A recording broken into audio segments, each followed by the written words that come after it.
So the Traveler and Paimon are back in Sumeru, hitting up the Akademiya. It's been a minute since they were last here, and the whole vibe feels pretty much the same. They're just wandering around, soaking it all in before Paimon decides she wants to check out some books. They bump into Collei, who's had a major glow-up and is now a consultant for the Akademiya. She's helping set up a whole agency that teaches students and scholars how to not get wrecked during fieldwork. Basically, she's running a survival skills workshop, which is honestly so cool of her.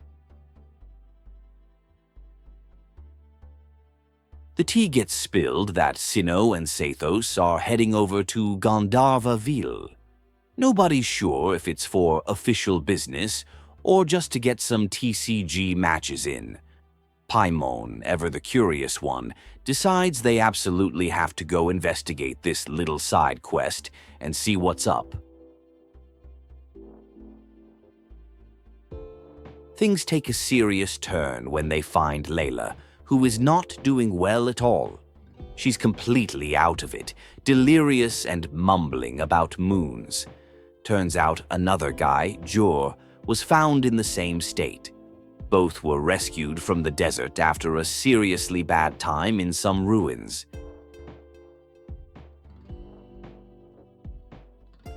Jor gives them the rundown of his traumatic experience. He fell into some undiscovered ruins, touched a random device, and got a massive, painful info dump downloaded straight to his brain. He was saved by a mysterious voice that kept repeating, "Don't eat Agelinak nuts," which is honestly iconic. Layla's situation seems super similar, but the phrase stuck in her head is, "How many moons are there in the sky?" The crew puts two and two together and realizes both incidents happened at the exact same location.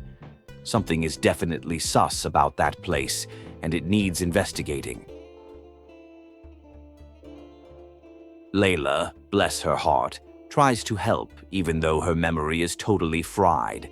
She theorizes that she might have been sleepwalking when the whole thing went down, since that's a thing that happens to her. She's worried it will mess with their investigation, but she's being super brave about it. It's official. The investigation squad is a go.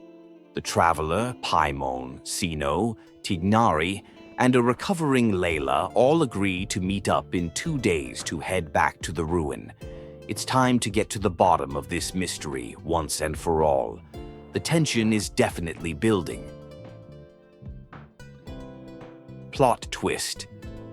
While Paimon is off getting coffee, Layla's whole demeanor changes.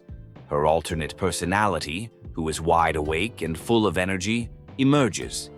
She's here to spill the tea and fill the Traveler in on all the memory gaps, explaining what really went down inside that ruin. We get a full-on flashback to Layla's perspective inside the ruin. After she touches a strange device, her mind gets flooded with way too much information, causing a massive headache. The only thing that kept her sane was the phrase, "How many moons are there in the sky?" repeating endlessly. Just when you think the crew is set, Kaveh and Alhaitham show up. After their signature bickering session, Kaveh dramatically volunteers them both to join the ruin investigation. Honestly, the more brainpower and chaos, the better. You just love to see the whole gang getting together for an adventure. The scene shifts over to the Fieldwise Center, Collei's new project. She gives the Traveler and Paimon a tour of the adventuring hub she's helping to run.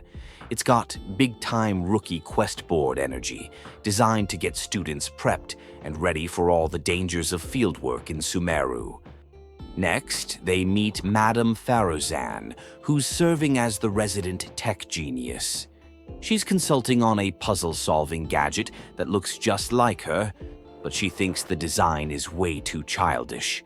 She's all about that sleek, high-tech aesthetic and isn't here for the cutesy stuff at all. The tour continues with Dehya and Candice, who are in charge of the security division. Their main goal is to make sure every fieldwork team has properly trained combat personnel. They're setting up a whole combat test and want the traveler to come through and set the standard. In a wholesome moment, Dehya and Candice are just chilling and chatting about everything from new recipes to fashion. Dehya reveals she tried to gift Candice a fancy outfit, but Candice, ever the practical guardian, suggested she bring fabric for sand-resistant cloaks instead. We love a sensible queen. And so the adventure begins. The whole squad assembles at the edge of the desert, ready to finally dive into the mysterious ruin. Jur stays behind as the emergency contact, and Cyrus is on standby in Aru village. They've got all their bases covered for this high-stakes mission. The squad makes a dramatic entrance into the ruin by falling through a pit of sand. It's a classic dungeon crawl opening, and they're immediately greeted by some hostile monsters. It seems Jor just got super lucky on his trip and managed to avoid any of the local wildlife.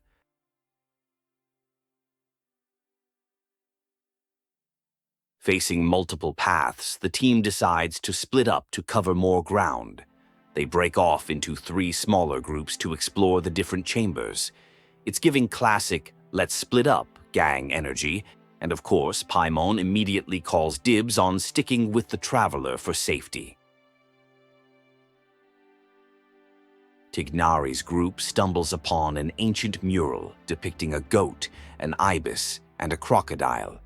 Sethos, with his desert knowledge, immediately identifies them as 3 of King Deshret's legendary 7 pillars: the Goat King, the Crocodile King, and the Ibis King, who was known as the Scribe of the Gods. Meanwhile, Kaveh's team, mostly led by his super-helpful briefcase, Merak, uncovers another stone slab. This one tells the tragic story of a young noble named Gozan. He received wisdom from the Ibis King, but ultimately ended up betrayed. The ancient lore is getting seriously deep and dramatic.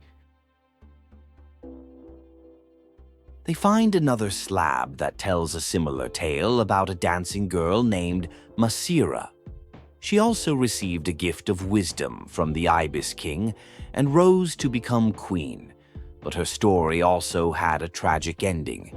There's a definite pattern here, and it's not looking good for anyone involved. Layla's group finds something different: old notes left behind by a former student named Zandik. It turns out he and his senior also got trapped in these ruins ages ago. His journal details their exploration and their eventual encounter with the mysterious Ibis King himself, adding another layer to the mystery. Zandik's final diary entry ends on a seriously ominous note, warning that the Ibis King cannot be trusted. This perfectly matches what the traveler's friend has said before, painting the ancient king as a massive liar and maybe even a con artist. The plot thickens and the vibes are tense. Just then, a cat starts talking to them and casually reveals that he is, in fact, the Ibis King. He welcomes them to his home, which is now basically a sanctuary for his cat's descendants. He's a bit of a yapper, but he seems ready to spill all the ancient secrets. The Ibis King lays out his whole backstory. He was imprisoned in Aru by King Deshret, and can only be freed if 3 chosen people correctly answer 3 profound questions. He reveals he gave Gozan and Masira their powers based on their answers, which led to their tragic fates. He finally confirms that he was the one who saved Layla and Jur from going completely mad. The device they touched was overloading their brains with forbidden knowledge, so he stepped in and replaced it all with simple, repetitive phrases to keep them safe. Maybe he's not such a bad guy after all. After a successful mission, the squad makes it out and debriefs Cyrus in Aru village. Everything is finally explained, from the Ibis King's long imprisonment to Layla's mysterious symptoms. In a final twist, Layla learns she's a descendant of an ancient desert people, connecting her directly to the ruins' history.